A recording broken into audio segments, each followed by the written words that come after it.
Welcome to ప్రజాక్షేత్రం. AP కాంగ్రెస్లో షర్మిల గారి చేరిక ఎవరికి నష్టం అనే అంశం ఇప్పటికీ చర్చ జరుగుతూనే ఉంది. ప్రతిపక్షాలు చేస్తున్న విమర్శలనే తిప్పి మళ్ళీ షర్మిల గారు జగన్ గారిపై చేస్తున్నప్పటికీ టీడీపీ అనుకూల మీడియా మద్దతుతో షర్మిల గారు బాగా ప్రచారం పొందుతున్నారు. ఆ విషయం పక్కకు పెడితే షర్మిల గారి రాకతో ఏపీలో కాంగ్రెస్ బలపడితే వైసీపీ నష్టపోతున్నట్టు కనిపించినా టీడీపీకే ఎక్కువ నష్టం జరుగుతుంది. అది ఎలాగో కొంచెం వివరంగా చెప్పాల్సి వస్తే ఏ పార్టీకైనా అనుకూల ఓటు ఉంటుంది. ఈ వర్గాల్లో పెద్దగా మార్పు వచ్చే అవకాశం ఉండదు. వైసీపీ అధికారంలో ఉంది కాబట్టి వైసీపీ చుట్టూ ఉన్న ఓటింగ్ను 3 రకాలుగా చూస్తే మొదటగా ఇంతకు ముందు చెప్పినట్టు అనుకూల voting. SC ST minority Christian వర్గాల్లో వైసీపీకి బలమైన అనుకూల ఓటింగ్ ఉంది.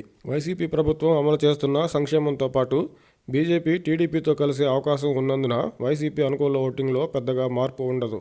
ఇక వైసీపీపై కొంత అసంతృప్తి కొంత సంతృప్తి ఉండే ఓటర్లు. వీరు ఎవరి వైపు మొగ్గు చూపుతారనేది అసలైన ఎన్నికల ప్రచారం మొదలైతే తప్ప ఇప్పుడే చెప్పలేము. వీరిలో వైసీపీ ప్రభుత్వాన్ని మార్చాలనే భావన ఏ స్థాయిలో ఉందనేది కీలకం.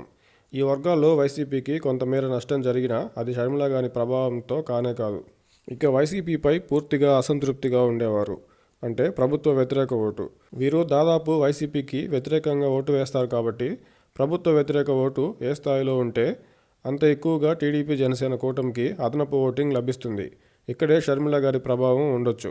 మునుపటి కాంగ్రెస్ ఓటింగే వైసీపీ దగ్గర ఉంది కాబట్టి షర్మిల గారు కాంగ్రెస్ పార్టీని ఎన్నికల వరకు ప్రజల్లో ఉంచగలిగితే టీడీపీ జనసేన కూటమి వైపు వెళ్లే వైసీపీ ప్రభుత్వ వ్యతిరేక ఓటు కొంతమేర కాంగ్రెస్ వైపుకు వెళ్లే అవకాశం ఉంటుంది. అదే కాంగ్రెస్ అంతగా బలపడకపోతే ఈ ఓటింగ్ కూడా టీడీపీకే వస్తుంది. కాబట్టి షర్మిల గారి ప్రభావం ఉన్నా లేకున్నా ప్రభుత్వ వ్యతిరేక ఓటు వైసీపీ నుంచి దూరం కావడం ఖాయం కాబట్టి ఆ వ్యతిరేక ఓటు పూర్తిగా టీడీపీ వైపు వెళ్లకుండా షర్మిల గారు కాంగ్రెస్ని అడ్డుపెడుతున్నారు. ఇప్పటికే షర్మిల గారు టీడీపీ వైసీపీలు రెండు బీజేపీ బానిసలుగా చెప్తున్నారు.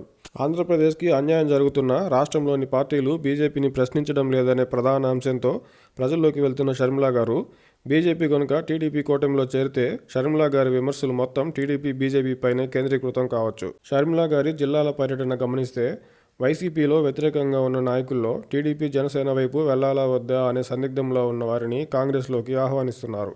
అంటే కొంతమేర వైసీపీ వ్యతిరేక నాయకుల్ని వైసీపీ వ్యతిరేక ఓటును కాంగ్రెస్ చీల్చడం ద్వారా టీడీపీకే నష్టం కదా. షర్మిల గారు కాంగ్రెస్కు సాధించే ఓటు వైసీపీ నుంచే వచ్చినా కాంగ్రెస్ లేని పక్షంలో అది పూర్తిగా టీడీపీ వైపు వెళ్లాల్సిన ఓటే.